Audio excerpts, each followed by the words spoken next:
이렇게 또 온라인으로 드릴 수밖에 없이 그런 상황이 된 것 같습니다. 오늘 뭐 확진자 1000명이 넘었다는데 참 이 사태가 어디까지 갈지 참 염려가 많이 있습니다.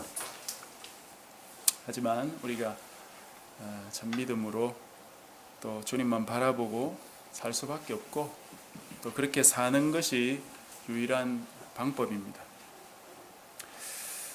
우리가 세례 요한에 대해서 지난주부터 이렇게 살펴봤는데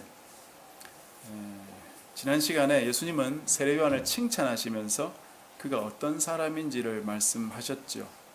구약의 마지막 선지자다, 그렇게 말씀하셨습니다. 오늘 읽은 13절에 있듯이 선지자와 율법이 예언한 것이 세례 요한으로 끝이 난다고 하셨는데 그 마지막 주자가 바로 이 세례 요한이죠. 세례 요한이 마지막 주자라는 것은 이제 그 뒤에 오실 분이 한 분밖에 없다는 거죠. 이게 바로 성경 전체에서 예언하셨던 그 메시아, 바로 그리스도 예수님이십니다. 즉 세례 요한이 메시아보다 먼저 와서 회개 사역을 했는데 그렇게 해야 했던 이유는 바로 자기 뒤에 오실 그리스도 때문이었죠. 그래서 이 예수님의 말씀, 세례 요한이 마지막 선지자라고 하신 그 말씀 저변에는 바로 자신이 그리스도라는 암시가 깔려 있는 겁니다. 그리스도가 누구십니까? 당시에 유대인들이 그토록 기다리던 메시아였어요. 지난번에 말씀드렸듯이 로마의 식민지로 오랫동안 살다 보니까 자연히 하나님의 구원을 기다리고 주님이 보내주시겠다는 그 메시아를 기다리게 되었죠. 그러니 조금만 특별한 선지자가 와도 그가 혹시 메시아가 아닌가, 사람들이 그렇게 생각할 정도였습니다. 그런 상황에서 예수님이 오셨던 겁니다. 갑자기 오신 것도 아니죠. 그 전에 세례 요한을 보내가지고 다 준비시키고, 그것보다 더 이르게는 세례 요한과 예수님의 그 탄생 때부터 이미 놀라운 기적들과 표적들을 보이면서 그리스도가 올 것이다, 그렇게 복음을 퍼뜨리지 않았습니까? 그런데 문제는 뭡니까? 그리스도가 자신들의 기대와는 많이 달랐다는 거죠. 그래서 이 사람들의 이 기대, 그것이 있었는데 그것이 오늘 말씀에도 나타나 있습니다. 16절 말씀부터 보면은 예수님은 당시 세대를 비유하시는 이야기를 들려주시는데 이 세대가 어떤 세대냐? 이 세대를 무엇으로 비유할까?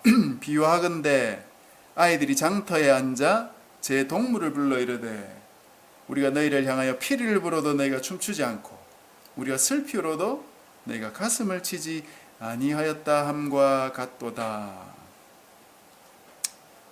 그래서 당시에 아이들이 놀던 그 놀이를 가지고 이 세대를 비유하신 것입니다. 당시 아이들은 단순한 놀이를 했던 것 같아요. 물론 오늘도 아이들의 놀이라는 것은 굉장히 단순하죠. 가위바위보 해가지고 뭘 정한다든지, 순리를 정해서 숨어서 숨바꼭질을 한다든지, 얼음땅 같은 술래잡기 놀이를 한다든지, 그런 것들은 사실 전부 우리들도 어릴 때 했던 놀이인데 오늘날도 아이들이 재밌게 다 하는 놀이입니다. 굉장히 단순한 규칙만 있으면 아이들은 함께 신나서 뛰어놀 수 있습니다.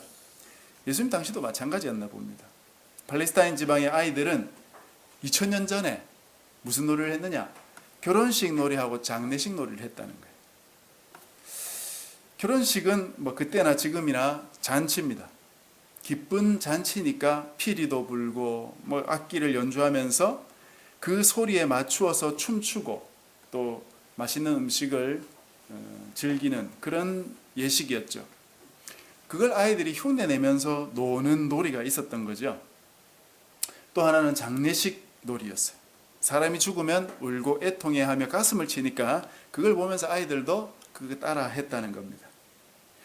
이 놀이들을 하는 방법은 한 무리의 아이들이 장터 한쪽에서 피리를 불고 있으면 나머지 아이들이 그 소리에 맞추어서 결혼잔치가 벌어진 것처럼 춤을 추며 노는 것이고, 또 슬피 우는 소리가 나면은 가슴을 치면서 통곡하는 흉내를 내는 그런 굉장히 간단한 놀이입니다. 이런 놀이를 가지고 예수님께서 당시 세대를 지적하셨는데, 이 세대 사람들이 마치 이런 놀이에서 피리를 불고 슬픈 노래를 부르는 사람들과 같다 이겁니다. 요한과 예수님에게도 피리를 불어주면서 슬픈 노래를 또 불러주면서 이 놀이에 좀 참여해달라 그렇게 요청을 했다는 거예요. 그런데 예수님과 요한은 어떻게 했습니까? 이 놀이에 안 따라주었다는 것입니다. 그래서 16절처럼 불평했다는 것이죠. 먹고 마시라고 피리를 불고 있는데 요한은 마치 장례식 온 것처럼 먹지도 않고 마시지도 않았다. 그러니 요한이 귀신 들린 거 아니냐? 라고 비판했던 겁니다. 요한이 먹고 마시기 싫어서 그랬을까요? 그런 거 아니죠. 요한도 사람인데 왜 먹고 마시고 싶지 않았겠습니까? 그러나 요한에게는 그럴 만한 이유가 있었어요.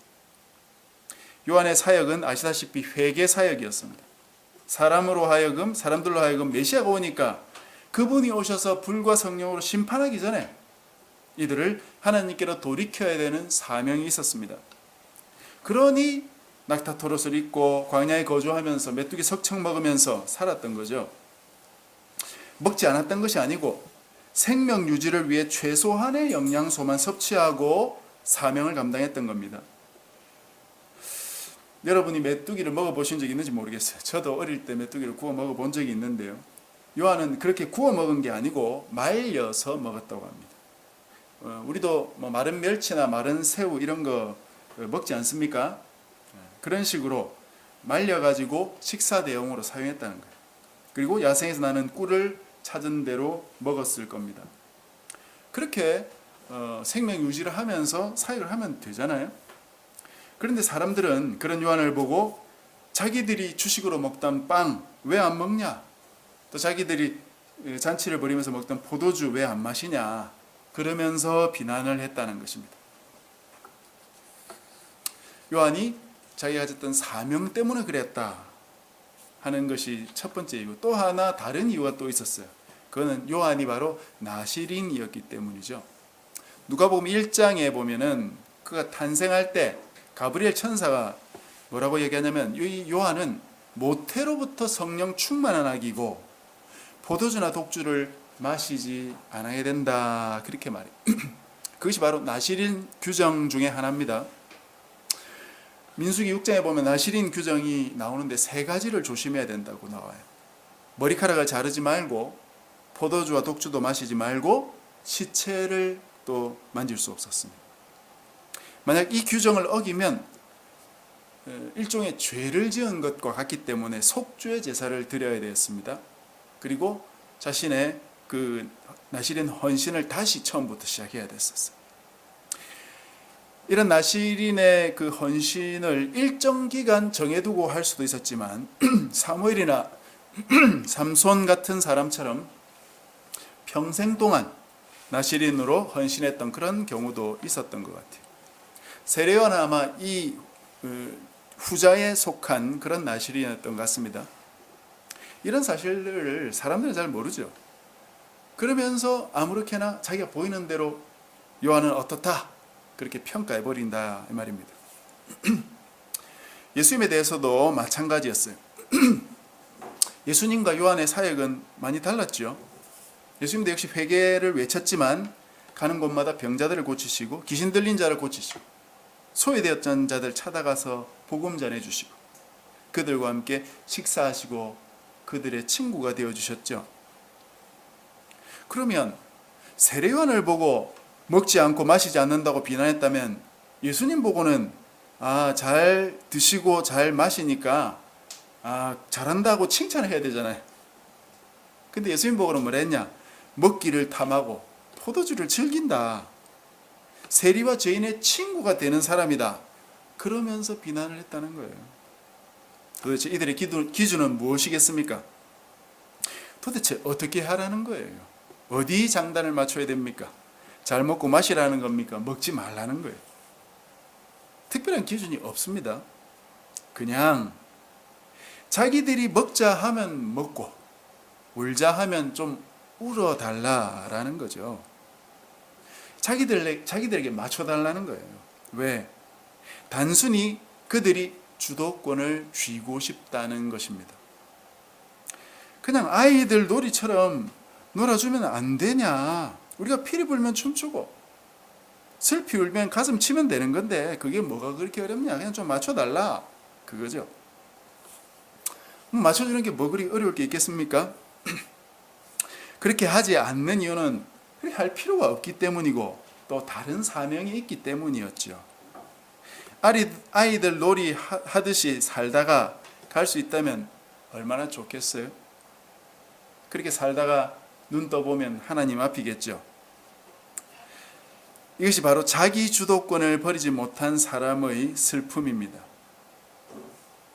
예수님의 이 지적에는 당시 지도자들이었던 바리새인들, 사두개인들, 제사장들의 신앙적인 딱딱함에 대한 경고가 있는 것이에요. 이스라엘 백성들이 바벨론으로 끌려갔다가 포로 귀환을 하고 나서 자신들의 형편을 돌아보니까 아무것도 없었죠. 집도 없고 성전도 없고 뭐 먹을거리도 없고. 그래서 우리가 어떻게 이런 누추한 신세가 됐느냐, 어떻게 하나님의 백성들이 이런 지경에 됐느냐 하면서 한탄을 하면서 그 원인을 찾아보기 시작했어요. 그러니까 찾아보니까 자기들이 망했던 원인은 바로 우리가 하나님 말씀을 불순종한 데 있었구나 하는 사실을 깨달은 겁니다. 그래서 그때부터 이들이 하나님 말씀을 문자 그대로 순종해야 되겠다는 이런 일종의 강박증 같은 것이 생겼던 것입니다. 그러다 보니까 참 쉽지 않았죠. 하나님 말씀을 말씀 그대로 순종한다는 게 얼마나 어렵겠습니까? 또 성경이라는 것은 하나님 말씀의 원리적인 것을 많이 적어 놓았고 또 그런 하나님의 어떤 뜻을 조상들의 삶의 일부분을 통해서 적어놨기 때문에 포로 귀환에서 돌아온 사람들이 볼 때에는 자신들의 어떤 삶의 상황과는 좀 다르다, 또 좀 동떨어졌다, 또 이게 딱 적용되는 어떤 그런 말씀을 찾기가 쉽지 않았던 것이죠. 그래서 성경의 원리에 기준해서 자기들의 삶에 적용시키는 계명들을 하나씩 추가해 가기 시작했던 것입니다. 그것이 바로 성경에 나오는 장로들의 유전이라는 것인데, 처음엔 성경으로 시작했다가 이게 자꾸 확대되면서 삶의 구체적인 적용까지 하다 보니까 덩치가 너무 커져버린 거예요. 그래서 이 랍비들이 가지고 있는 것은 성경뿐 아니라 그 성경을 해석한 또 책들이 있었고, 그 해석한 책들의 주석을 달린 다른 또 책들이 있었고, 그런 책들이 굉장히 많아요. 탈무드도 있고요. 근데 요한과 예수님이 오셔가지고 복음을 선포하니까 복음이 아주 단순해졌어요. 회개하고 하나님을 주인으로 모시기만 하면 된다는 겁니다. 그러니 당시 지도자들이 볼 때는 이거 참 터무니없는 소리다. 하나님의 말씀을 다 지키면서 살아야 되는데 어떻게 회개하고 주님을 주인으로 모신다고 다 되겠냐? 그런 생각을 가지고 있었던 거예요. 그래서 앞으로도 계속 살피겠지만 이 지도자들과, 당시 지도자들과 예수님 또는 요한이 부딪혔던 이유가 바로 그거예요. 이게 사사건건 부딪힙니다. 결국 예수님께 심판의 메시지를 듣고 말았던 것이죠. 그런데 이렇게 삶의 모든 부분을 일일이 다 계명으로 만들어 놓고 살려고 하니까 머릿속이 얼마나 복잡하겠어요. 이거는 먹어도 되나 말아야 되나, 이건 해야 되나 말아야 되나, 이런 굉장히 복잡하게 살았겠죠. 단순하게 살고 싶어도 단순해지기 어려웠을 겁니다. 모든 것을 이렇게 챙기면서 살면 더 잘 살 것 같은데 사실은 그렇지 않아요. 복잡하게 살아가는 사람들이 사실은 굉장히 다친 생각을 갖고 살기 쉽습니다. 왜냐? 온갖 계명이 머릿속에 꽉 들어차 있으니까 영적인 것이 들어갈 자리가 없는 거예요. 눈에 보이는 것, 이 세상적인 것 또는 물질적인 것, 그런 것들 보면서 그런 것 다 챙겨가면서 살아야 되니까 그 이상의 것에 대해서는 포용할 마음의 여유가 없는 것이에요. 그들에게는 이 세상에 보이는 삶이 사실상 전부입니다. 먹지 않고 마시지 않는 요한을 먹고 마시게 할 게 아니고 자기들이 요한의 메시지를 들어서 그걸 받아들여 가지고 자기 자신들의 자세를 보고 삶을 보면서 슬퍼하고 울며 탄식하고 회개해야 되는 것이었지 요한을 바꿀 일이 아니었던 것이죠. 자기들이 지금껏 해왔던 삶의 태도와 만들었던 많은 계명들을 어떤 것들은 잘못된 것들은 버리면서 요한의 말에 귀를 기울여야 됐었죠.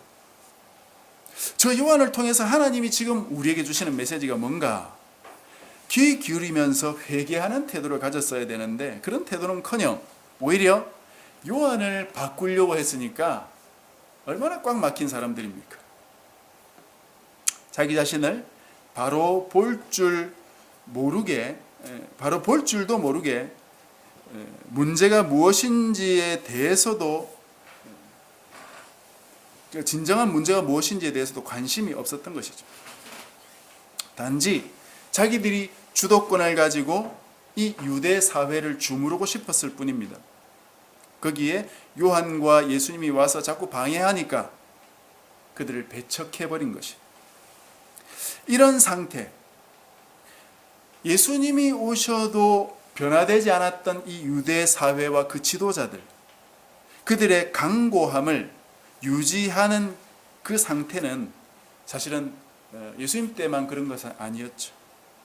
그 과거에도 그랬고 사실 지금도 별 차이가 없습니다. 요한이 예수님이 엘리야라고 말했으니까 엘리야 때를 좀 생각을 해보십시오. 엘리야는 어떤 선지자입니까? 그야말로 최고의 선지자였죠. 엘리야가 가는 곳마다 기적을 일으켰어요. 열왕기상 17에서 19장에 보면 엘리야에 대한 기록이 나오는데요. 그의 기도로 3년 반 동안 비가 오지 않았습니다. 그러나 하나님께서 그를 그릿 시냇가로 보내셔가지고 거기서는 물도 마시고 또 하나님이 보내주신 까마귀를 통해서 양식도 얻으면서 그렇게 살았습니다. 가뭄이 오래되니까 이 그릿 시냇가도 별 수 없이 말라버렸어요. 그때 하나님은 엘리야에게 사르밧 과부 집에 가서 도움을 또 받게 하셨어요. 사르밧 과부 집에는 먹을 게 없었죠. 곡식 한 움큼하고 기름 조금밖에 없었다고 했습니다. 그걸 가지고 음식을 만들어 먹고 이 아들과 죽으려고 했었어요. 이 과부가. 그러나 엘리야가 가서 기도하니까 이 곡식 가루와 기름이 끊이지 않고 떨어지지 않고 계속해서 나왔던 것이죠. 죽을 이유가 없어졌어요. 그런데 그 뒤에 이 과부의 아들이 죽으니까 그를 살려내기도 했습니다. 그 이후에 아주 놀라운 대결이 펼쳐졌었죠. 그 이야기는 지난번에 말씀드린 적이 있기 때문에 자세히는 설명드리지 않겠습니다. 이 갈멜산에서 바알과 아세라의 그 선지자 850명과 대결을 해가지고 하나님께서 하늘에서 불을 내려주셔서 엘리야로 하여금 승리하게 만들어 주셨어요. 그때 그 이방 신들의 선지자들을 다 잡아 죽였어요. 그 자리에 당시 왕이었던 아합이 있었어요. 아합은 이 놀라운 광경을 보고 어떤 생각을 했을까요? 그동안 비가 내리지 않았던 이유가 바로 저 엘리야 때문이라고 엘리야를 원망하고 있었죠.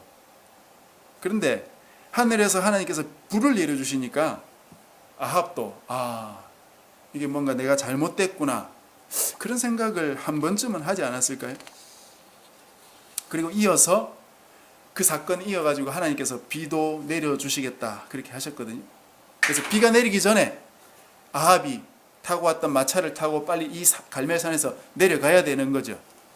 그래서 그 마차 앞에 엘리야가 달려가면서 맨몸으로 달려가면서 왕을 이끌고 산 아래까지 내려간 것입니다. 이때 아마 엘리야는 자기 사역 중에 가장 보람이 있었을 것이고 아마 어쩌면 하나님이 주셨던 그 은혜, 그 역사에 대한 감격을 가슴에 품고 아마 힘차게 달려 내려왔을 겁니다. 이런 엄청난 일이 있고 나면 과연 세상이 어떻게 될까요? 여호와는 참 하나님이시다 하면서 온 세상이 주님 앞에 무릎 꿇고 통곡하고 회개하고 돌아왔을까요? 아합이 집에 가서 이 모든 일을 자기 아내에게 다 말했어요. 그 악명 높은 이세벨에게. 그 소식을 들은 이세벨이 무릎 꿇고 회개하고 하나님께 돌아온 게 아니고 내가 내일 아침 내일 이 엘리야를 잡아 죽이겠다 그렇게 선포했어요. 그 이야기를 듣고 엘리야가 어떻게 했습니까? 도망갔죠. 아래로 도망가가지고 저 최남단이었던 브엘세바까지 가서 그 밑에 있던 광야까지 들어갔습니다. 한 로뎀나무 아래에 앉아가지고 주님께 죽여달라고 그랬어요. 여호와여 넉넉하오니 지금 내 생명을 거두시옵소서. 하나님 이제 됐습니다. 저는 할 거 다 했습니다. 이제 저를 데려가 주십시오. 엘리야가 왜 그랬는지 이해가 되십니까? 어쩌면 엘리야는 그 많던 이방신들의 선지자들을 죽이는 것까지가 아마 그의 사명이었을지 모르겠습니다.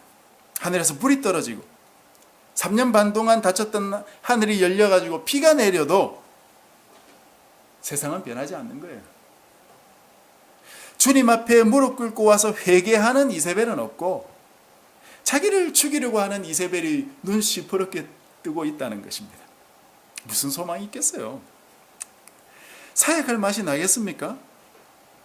도대체 이거보다 더 크게 어떻게 사역해요? 아마 모든 소망을 접어버리고 싶었을 거예요. 아마 저라도 죽고 싶지 않았을까 싶습니다. 하나님의 사역이라고 자기의 모든 것을 바치면서 지금까지 달려왔지만 아무런 의미가 없는 것 같죠? 아니 도대체 이렇게 한다고 해서 사람들이 돌아오지도 않는데 뭐 이런 사역을 합니까? 그런 생각 안 들겠어요? 여러분 삶에서 이런 순간을 만나본 적이 있는지 모르겠습니다. 내가 최선을 다했는데 진짜 기대했던 효과는 아무것도 나타나지 않을 때 두 손 두 발 다 떼고 싶죠. 주님이 그냥 내 목숨 거두었으면 좋겠습니다. 근데 하나님께서 바로 그렇게 하지 않으시고 엘리야에게 조금 더 다른 일을 하십니다. 이야기를 조금 더 들어보십시오. 이렇게 힘 빠져 자고 있는 엘리야를 주님께서 천사를 보내가지고 어루만져 주시면서 먹을 것을 갖다 주셨어. 그리고 먹으라. 먹고 나서 또 엘리야가 자니까 실컷 자게 두시고 나서 또 뒤에 또 천사를 보내서 어루만지시고 깨우셔서 또 먹여주셨어. 하나님의 위로죠. 이후에 이 위로를 힘입어서 엘리야가 걸어가지고 하나님의 산인 호렙산까지 걸어갑니다. 거기서 하나님을 만나요. 하나님께서 엘리야를 만나주시는데 처음에는 크고 강한 바람을 보내셨어요. 그 바람이 너무 강해가지고 산을 가르고 바위를 부셨다고 했습니다. 그런데 그 안에 여호와께서 계시지 않았습니다. 그 다음에는 엄청난 지진을 일으켜 보여주셨어요. 그런데 그 지진 안에도 하나님이 계시지 않았어요. 그 후에 또 커다란 불이 막 일어났다고 했습니다. 그런데 그 불 속에도 하나님은 계시지 않았다고 했습니다.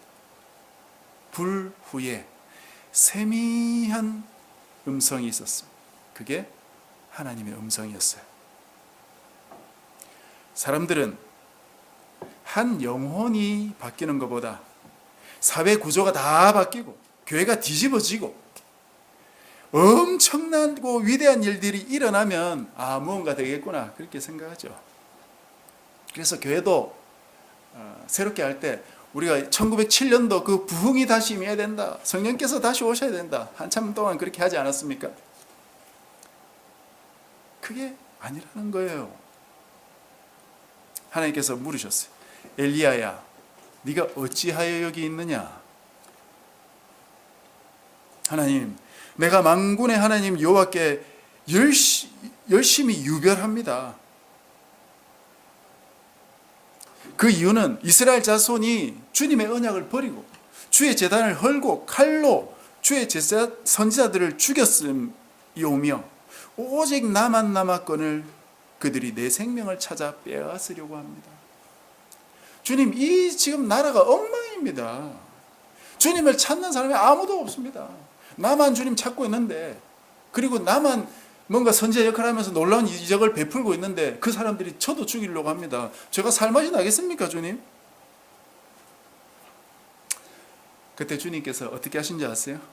이 엘리야의 질문에 직접적으로 답변하기보다는 그냥 엘리야에게 새로운 임무를 주셨어요. 두 왕과 한 선지자를 기름 부어 세우라. 그 소명을 그냥 주셨어요. 그리고는 마지막에 이렇게 말씀하셨죠. 그래도 바알에게 무릎 꿇지 않은 7,000명을 내가 남겨놨다. 그렇게 말씀하셨죠. 하나님의 백성을 만드는 일은 하나님의 손에 달린 것이지 근본적으로 우리의 손과 우리의 사역에 달려있는 것이 아닙니다. 솔직히 예수님도 이 땅에서 12명 제자와 그 외에 소수의 제자만 남기고 돌아가시고 또 부활하셔서 승천하셨죠. 더 많은 백성들이 돌아온 것은 주님이 승천하시고 난 이후입니다.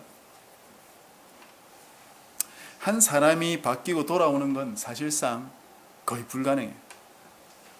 우리가 할 수 있는 게 아닙니다. 우리가 아무리 예수천당 불신지옥이라고 365일 외치고 다녀도 또 하늘에 떠 있던 저 태양이 갑자기 변해가지고 하나님을 믿어라 그런 글이 이 하늘에 쓰인다 해도 될 일이 아니에요.